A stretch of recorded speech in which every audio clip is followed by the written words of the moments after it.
out there, it's Mel Robbins.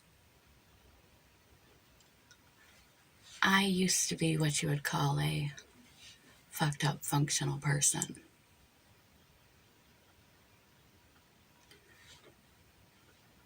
My life, when I stumbled on the 5-second rule, was in a downward spiral. I couldn't get out of bed. My financial situation was a disaster. My mood was tanked. I was unemployed, and I couldn't bring myself to get out of bed. And then I had this thought one night that, what if it was easy as seeing NASA shoot a rocket, 5, 4, 3, 2, 1, and I would get out of bed the next morning. I would beat the alarm clock. I would beat my brain to keeping me in bed, depressed and unmotivated. It sounds like the stupidest idea. And it worked. The next day, 5, 4, 3, 2, 1, and I stood up, and it was the first time in months that I had beaten the alarm clock and I had made my first step forward. I had woken up and I was out of bed. Now there was a lot more work to do to get my relationship with Christopher Robbins. I know it's a cute name, but it's his real name, my husband. Not the Christopher Robbins from Winnie the Pooh. It took a lot of work and a lot of repetition. I found myself using the 5-second rule over and over and over and over again. I didn't know why it worked. I just knew that it worked for me. And I had a long step. Just getting out of bed is not going to change your life. Motivation is shit. It's bullshit. Motivation doesn't matter. You're never going to feel like it. So every push I had to make to move my life forward at that point, to improve my marriage, I as I said, I'm what you would call a functional fucked up person. I used to close my night with a Manhattan or 3. I had a bad temper, inability to control myself and my thoughts, more reactive to my husband. And so I would find myself throughout the day using the 5-second rule to continue to take action. And in my marriage, in my career, in all avenues of my life, because there is a 5-second window between idea and when your brain begins to interrupt the idea. And you feel hesitation, and when you feel hesitation, your body goes, didn't hesitate when I was putting my shoes on. Didn't hesitate when I was tying my shoes or brushing my teeth. Now I'm hesitating. There must be something wrong. And you stop in your tracks. Now I stumbled on this purely by accident. This is what I wrote my first book on, was the 5-second rule.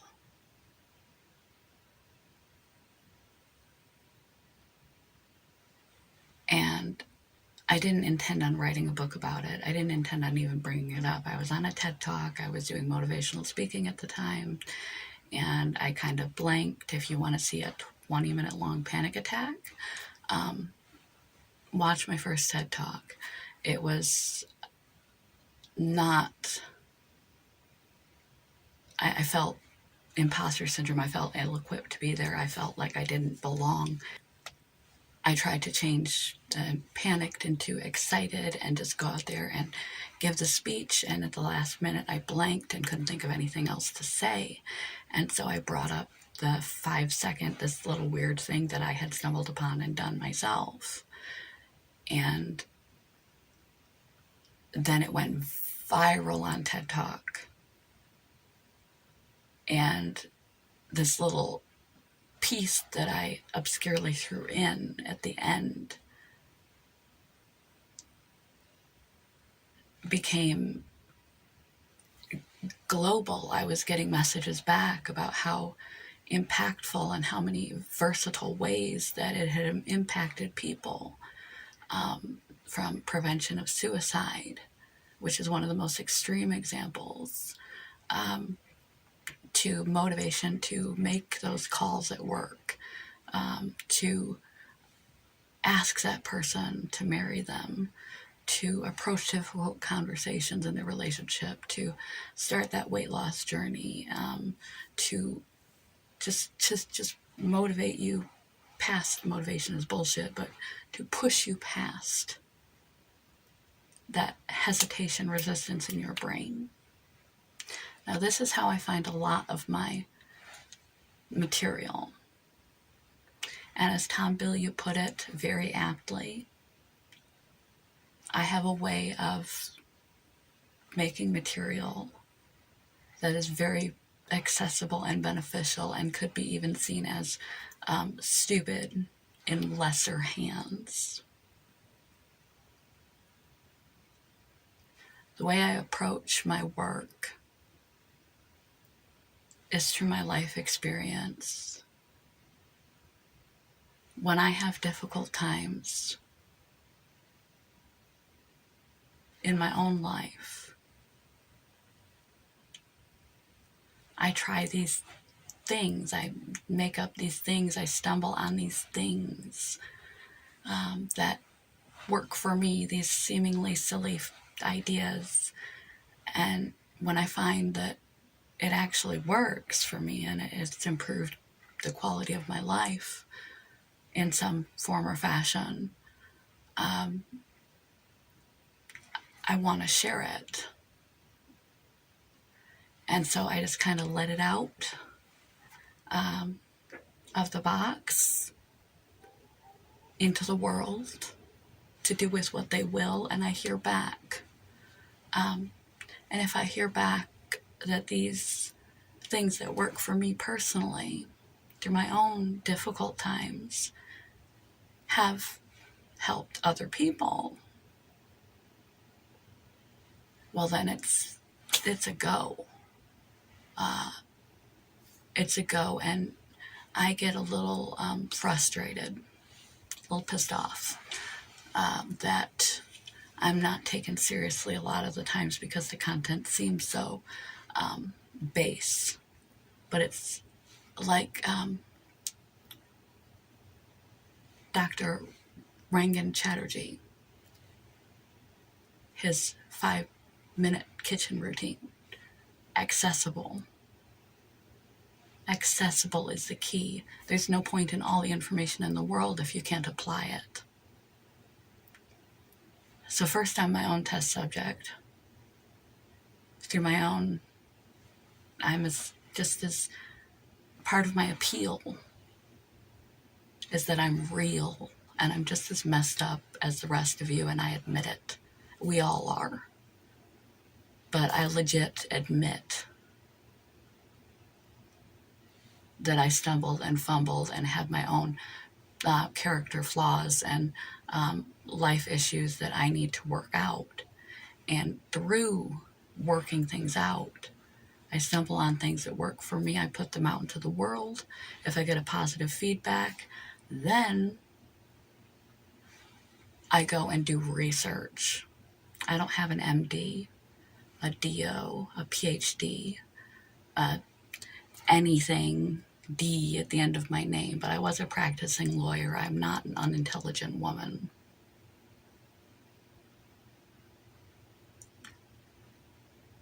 And when something seems to be working, then I figure it's worth the research, and I will spend hours and hours and back everything up with scientific research, provable science behind why what I stumbled on in synchronicity and the good graces of the universe that worked for me is having such a impactful impact on the rest of the world. And it frustrates me a little that I'm taken not so seriously because I don't have that scholarly title at the end of my name when I put in so much hours and effort to back up what seems like a simple concept from every different direction possible, scientifically prove everything that I put out. Every book that I put out is based in scientific research. It started as a stumbled on coincidence to help me in my own life because I'm a real person just like the rest of you. And then I do the work, and it's a lot of work. It's a lot of research.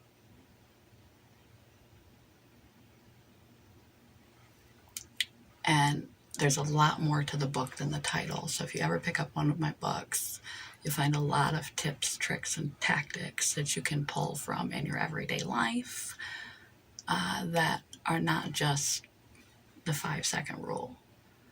It's chock full of other things that are also scientifically based. The second book I put out, after yet another trying period of my life, COVID, I had a talk show, which was my life dream, which was good, by the way. I actually watched it and I liked it. But due to COVID and other things, it got canceled after one season. Mel sees that as a failure. I see it as a success. She reached her dream, and it was things beyond her control that prevented her from doing that further. It wasn't that it was a bad show that it was canceled. It was COVID. Just like restaurants and other good businesses have gone down. Her dream went down the tubes through things beyond our control, and that happens to us in sometimes in life. And one way to help you, to help yourself, to get over failures, falling short, having one too many Manhattans, yelling at your partner, not being able to get out of the bed, finding yourself in a bad spot where you're anxious and you just don't know what you're doing it for anymore, is another thing that I stumbled onto. I've just been gifted by the universe to have these innate instincts to just reach for something to help myself get through this life like the rest of us are doing. And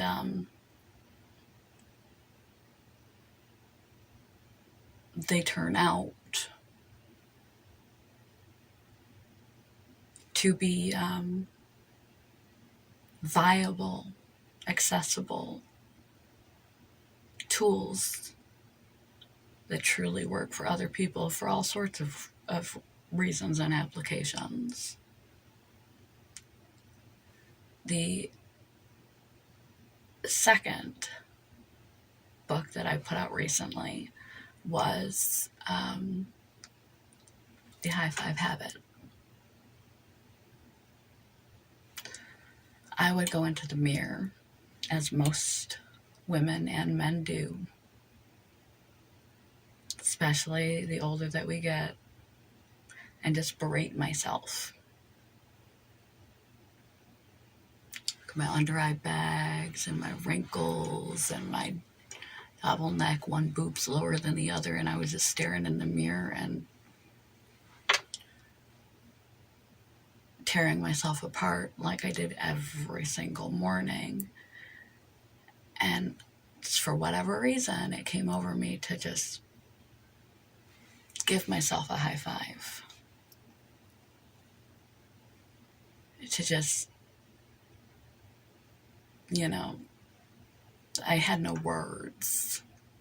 I felt like my world was falling apart again. I've lost everything again. I was here again.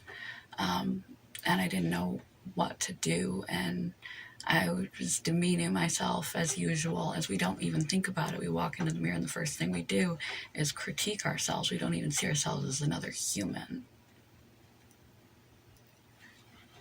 is just to put my hand up to the mirror and high five. And I didn't have any words at the time because of the place I was at and the way I felt about myself and my life. I have this chronically unsettled state, a little bit of a temper, and a sense of not being enough, an insecurity that I'm not enough, not taken seriously enough, not seen as enough.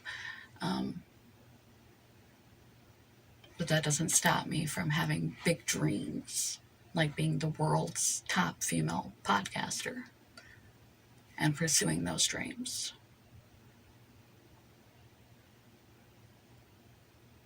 Despite my own insecurities. So I did this high five habit. First, I didn't really notice anything but the ability to dry my tears and walk out of the room. Over time, what I started to recognize was that my entire life I had never kindly spoken to myself. I had never looked at the human in the mirror. That this person was a person. I didn't realize how negative my self-talk was. And there's a belief that if you tear yourself down, you're more inclined to do the hard work necessary to move yourself forward. And that's just a lie, people. It's just a lie. It doesn't work that way. You actually have to love yourself enough, accept yourself enough as you are, to care for yourself. Because we don't care for what we don't love. So I started doing this, and over time, I started to develop a compassion for this individual I saw in the mirror. And this was another one of those synchronistic moments that I wondered if would help others.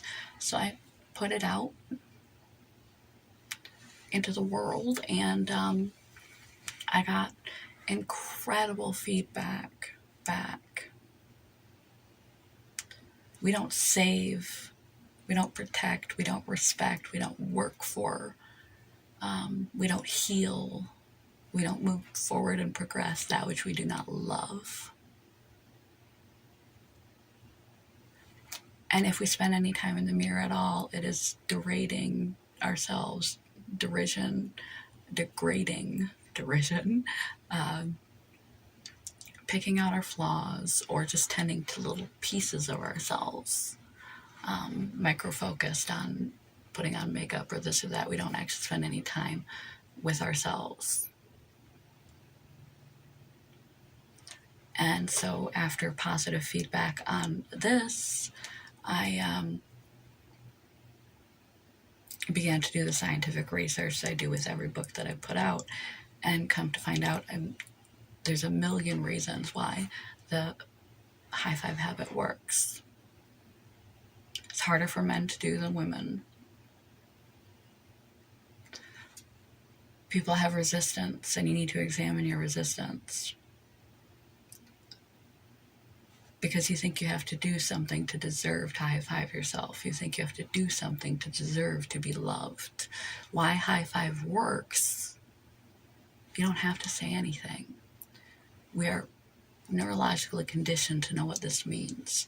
You've got this, you're doing a good job, I support you, I congratulate you, I'm proud of you, I love you, friendship, this motion, this symbol automatically triggers. It's a positive trigger. It triggers all those feelings and sensations, and you do this repetitively for a time.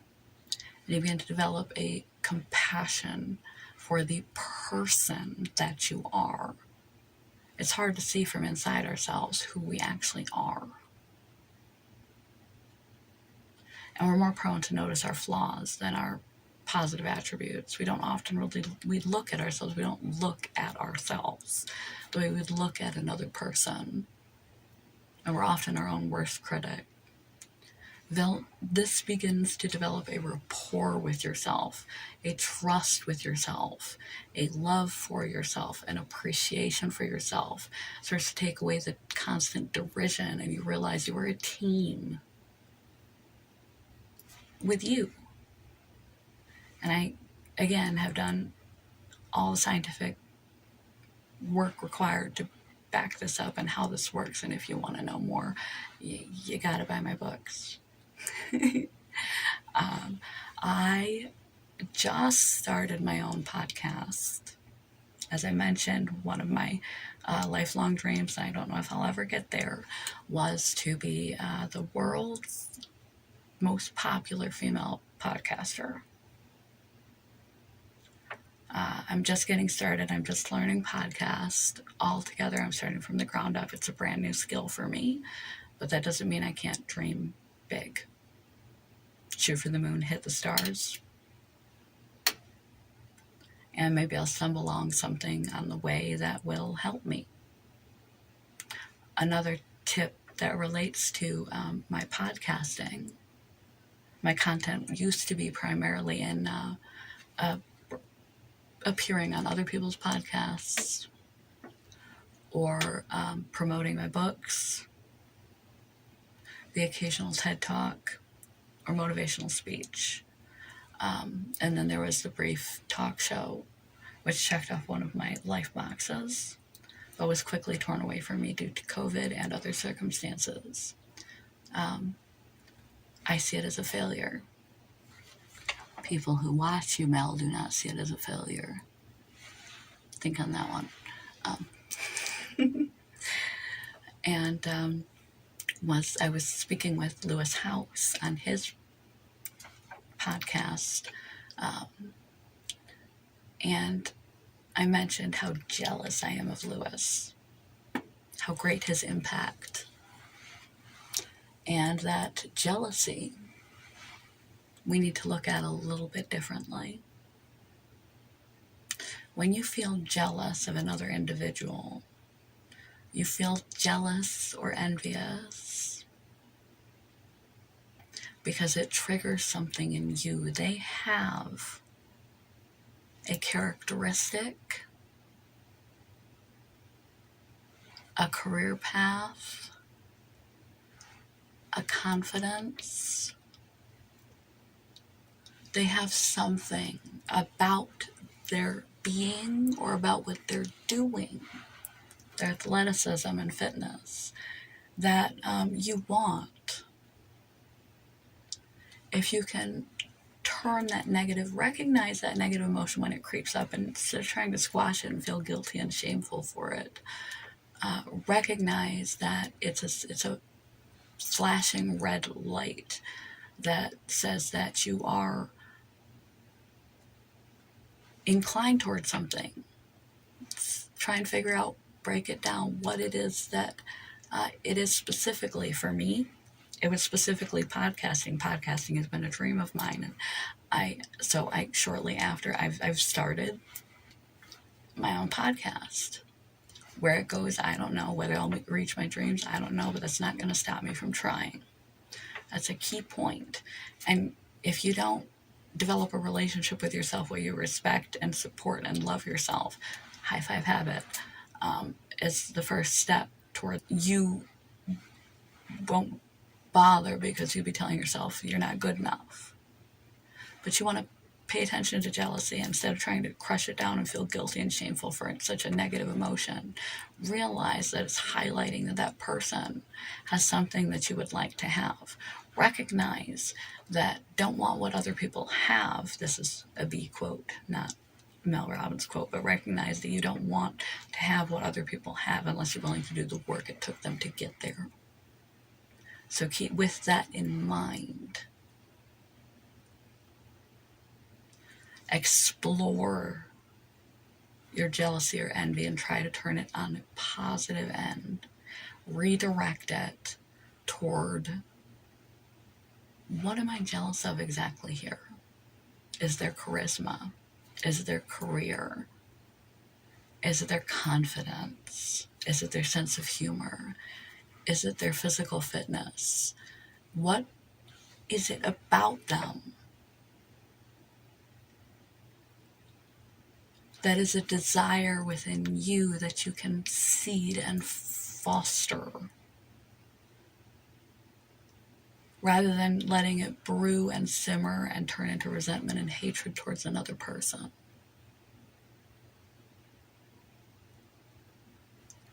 So I don't know what my next book will be. I don't know when my next book will be. I seem to play things by ear. I just live my life. Like the rest of you.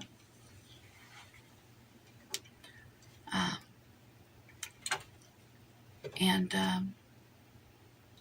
figure out as I go. When I first stumbled on her,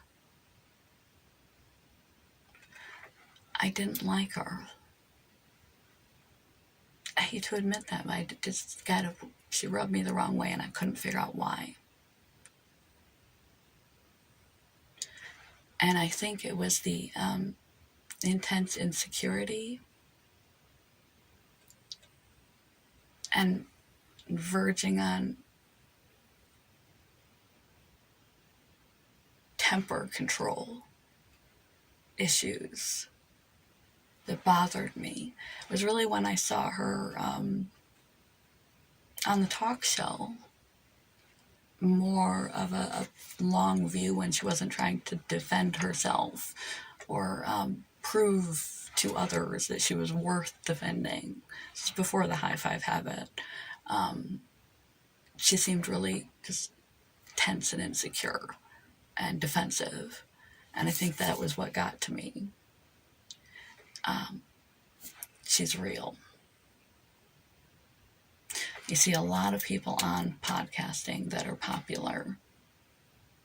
You see a lot of people that are successful, creators, authors, artists that are seemingly at the tip of the iceberg of what led them there.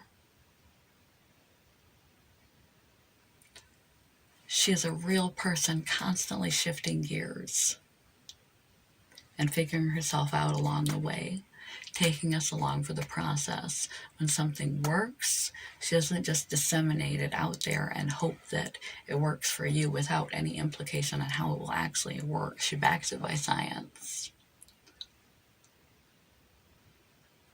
and research to make sure that she's safely putting out content. And she's open about her vulnerabilities, her insecurities, her issues, her trauma, her tribulation. She's very transparent about her humanity, which makes her more accessible. And I grew to see more of her as a human, just as a being when she had her talk show. And I was a regular watcher and a fan, and I guess where I kind of warmed up to her more and realized her humanity and her not being taken seriously by, like what Tom Bilyeu said, you make books about what in lesser hands would come across as silly, and not feeling like she's taken seriously as a researcher because she doesn't have an MD, because she doesn't have the skills and training for this. Her life is skills and training, and she spends hours of research. She tries very carefully not to do harm. Her intentions are very pure and very good, and a little bit selfish.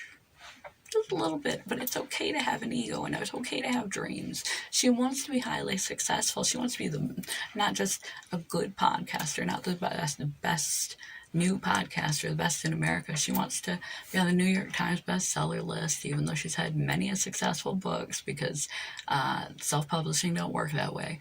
She wants to be the best podcaster in the world. She dreams big.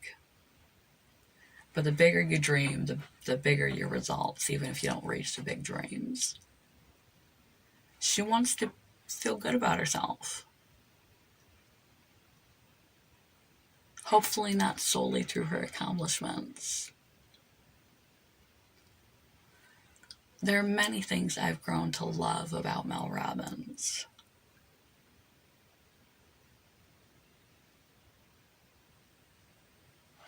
And some of them were those instinctual and first things that rubbed me the wrong way. Her humanity.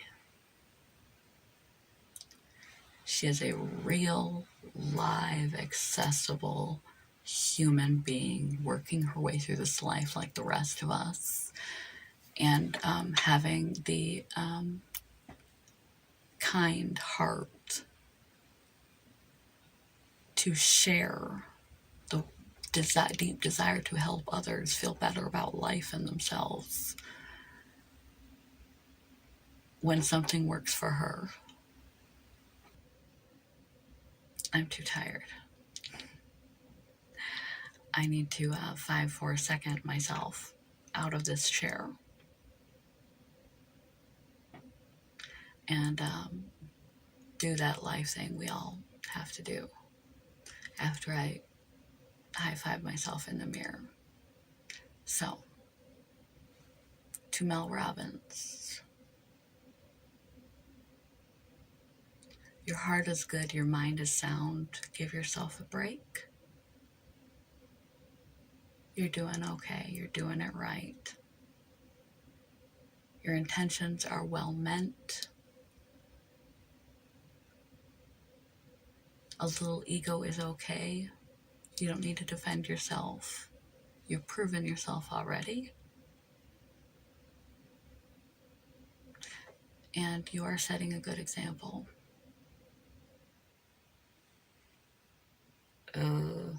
Monday, fun day.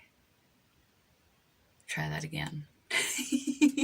Maybe I'll have to skip the words, because I'm one of those people that would resist high-fiving myself in the mirror and feel foolish and silly about it because I feel worthless. I have my own issues to work through. So, without further ado, thank you, Miss Robbins. 5, 4, 3, 2, 1. Make yourself do it.